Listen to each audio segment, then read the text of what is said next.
दोस्तों, आप लोगों ने दृश्यम मूवी तो जरूर देखी होगी, जिसमें बताया जाता है कैसे अजय देवगन एक डेड बॉडी को छुपाता है और पुलिस को चकमा देता है। या फिर सुकुमार कुरूप की असल जिंदगी पे बनी मूवी कुरूप, जिसमें बताया जाता है कैसे कुरूप एक लाइफ इंश्योरेंस कंपनी से ढेर सारे पैसे लेने के लिए खुद का ही फेक डेथ प्लान करता है।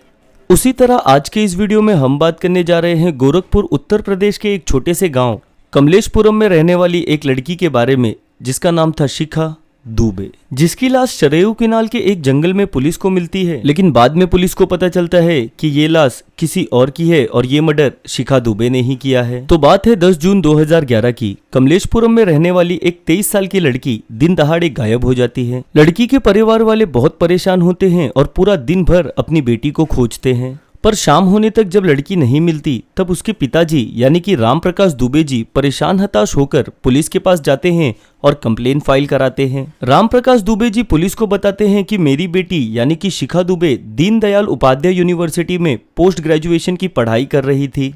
वो एक शरीफ और मासूम लड़की है जिसकी किसी से कोई दुश्मनी नहीं है, पर न जाने क्यों पिछले 24 घंटों से वो गायब है। पर जब पुलिस ने राम प्रकाश दुबे जी से किसी पे शक के बारे में पूछा तब उन्होंने बताया इस कहानी के दूसरे मुख्य किरदार यानी कि दीपू यादव का नाम। उन्होंने बताया कि दीपू यादव भी उनके पड़ोस में ही रहता था और वो भी शिखा दुबे के साथ दीनदयाल उपाध्याय यूनिवर्सिटी में पढ़ाई करता था। वो अक्सर शिखा को परेशान किया करता था और ये खबर सुनते ही पुलिस ने दीपू पे शक जताया और उसकी घर की तरफ तलाशी के लिए निकल पड़ी।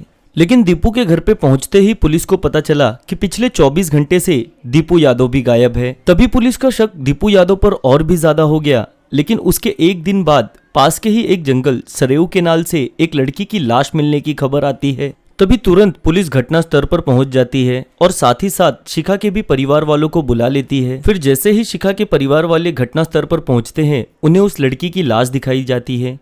उस लाश को देख मानो उनके पैरों के नीचे से जमीन खिसक गई हो। वो बिलक बिलक कर रोने लग जाते हैं। शिखा के परिवार वालों को देख पुलिस फौरन ही समझ जाती है कि यह लाश किसकी है। लेकिन जो लाश पुलिस वालों को मिली थी, उस लाश का पूरी तरह से चेहरा खराब कर दिया गया था, मानो कि किसी वजनदार वस्तु से उसके चेहरों पर कई बार हमला किया गया हो और लाश का चेहरा खराब करने की कोशिश की गई हो। पर लड़की के घर वालों ने अपनी बेटी की पहचान उसके कपड़ों से, पास में पड़े हुए चप्पल से और उसके पहने हुए काले धागे से की। पुलिस ने तुरंत ही उस लाश का पोस्टमार्टम किया और उस लाश को शिखा के परिवार वालों को दे दी गई। फिर शिखा के परिवार वालों ने पूरी रीति रिवाज के साथ अपनी बेटी का अंतिम संस्कार किया।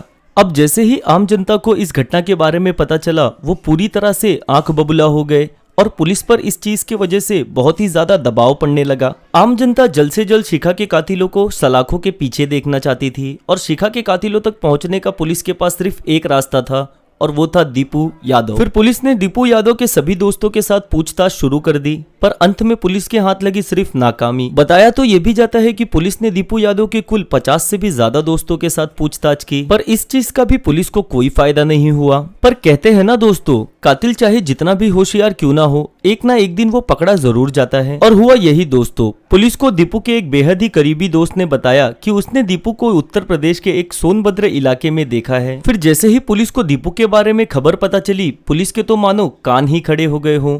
पुलिस तुरंत ही अपनी एक टीम लेकर सोनभद्र पहुंच जाती है। सोनभद्र पहुंचते ही पुलिस वहां के हर एक घर में पूछताछ करने लग जाती है। पूछताछ करते करते पुलिस एक दरवाजे के बाहर पहुंच जाती है, जो दरवाजा अंदर से तो जरूर बंद था, लेकिन थोड़ी आवाज लगाने के बाद एक शख्स ने उस दरवाजे को खोला।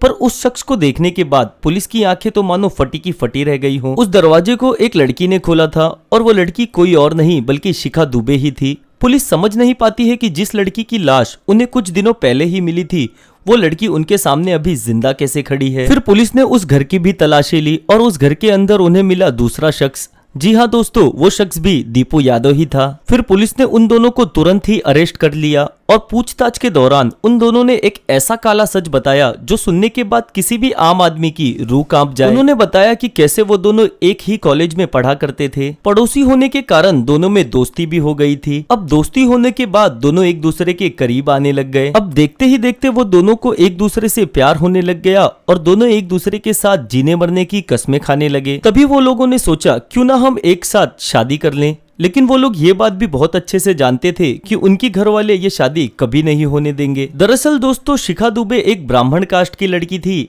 और साथ ही साथ दीपू यादव एक छोटी कास्ट का लड़का। इसीलिए वो दोनों ने बिना किसी को बताए एक दूसरे के साथ 18 अप्रैल 2011 को शादी कर ली। अब इन दोनों की शादी तो हो गई थी, लेकिन ये दोनों ये बात जानते थे कि अब भी इनके घर वाले इनकी शादी को नहीं मानेंगे। तभी ये लोगों ने सोचा क्यों ना एक लड़की को मार दें और उसकी लाश को शिखा दुबे का रूप दे दिया जाए, और फिर जब दुनिया के सामने शिखा दुबे मर चुकी होगी तो ये दोनों अपनी एक नई जिंदगी को शुरुआत दें। और तभी दीपू यादव ये सारी बात अपने दोस्त सुग्रीव को बताता है, और सुग्रीव कहता है कि मैं एक लड़की को जानता हूँ जिसकी कद काठी बिल्कुल शिखा दुबे से मिलती है, और उस लड़की का नाम पूजा कुमारी है। दरअसल सुग्रीव एक ट्रक ड्राइवर था जो कि ट्रांसपोर्ट का काम किया करता था, और ट्रांसपोर्ट के ही काम की वजह से वो पूरे उत्तर प्रदेश में ट्रैवल किया करता था, और वहीं उसे एक लड़की मिलती है।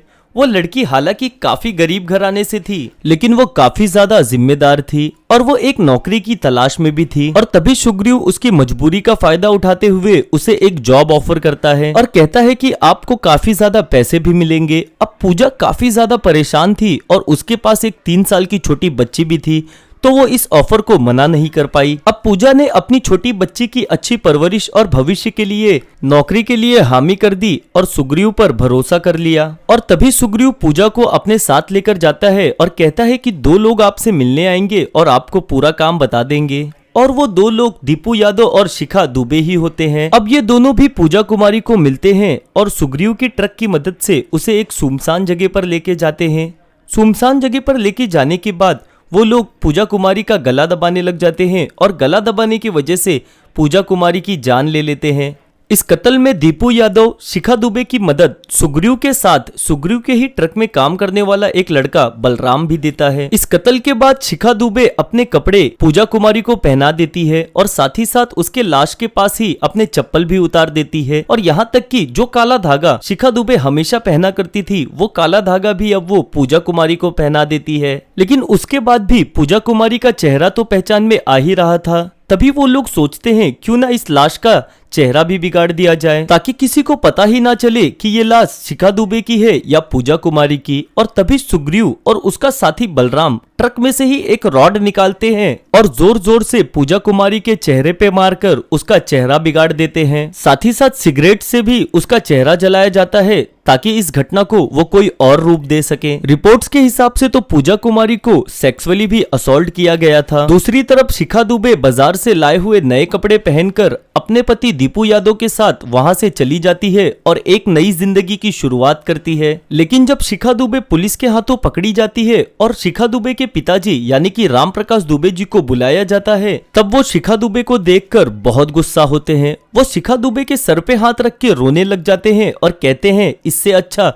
तो तू मर ही गई होती। अब शिखा दुबे और दीपू यादव के पकड़े जाने के बाद उनके दोनों साथी सुग्रीव और बलराम भी पकड़े जाते हैं। लेकिन शर्म की बात तो ये है दोस्तों कि इस घटना के कुछ ही साल बाद इन चारों कातिलों को बेल भी मिल जाती है और ये चारों अलग अलग शादी करके अलग अलग शहरों में बेफिक्र होकर जीने भी लग जाते हैं। वहाँ पूजा कुमारी की 3 साल की छोटी बच्ची बिना अपनी माँ के अपनी जिंदगी बिता रही है और यहाँ इस केस की फाइल पुलिस स्टेशन में पड़े पड़े धूल खा रही है। और सोचने की बात तो यह है दोस्तों कि 2011 में साइंस के इतने आगे बढ़ जाने के बाद भी एक लाश मिलने के बाद उत्तर प्रदेश पुलिस ने उसका डीएनए टेस्ट क्यों नहीं किया, और इतना संगीन जुर्म करने के बाद भी इन चारों कातिलों को बेल कैसे मिल गई। खैर, हिंदुस्तान के कानून के बारे में तो ऐसी बातें अक्सर होती रहती हैं, लेकिन अगर आप लोगों को ये वीडियो पसंद आई हो तो आप इस वीडियो को लाइक करें, अपने दोस्तों के साथ शेयर करें और इस चैनल को सब्सक्राइब करें। मिलते हैं क्राइम केस बुक की एक नई कहानी के साथ। तब तक अपना और अपने प्रियजनों का ख्याल रखें। जय हिंद, वंदे मातरम।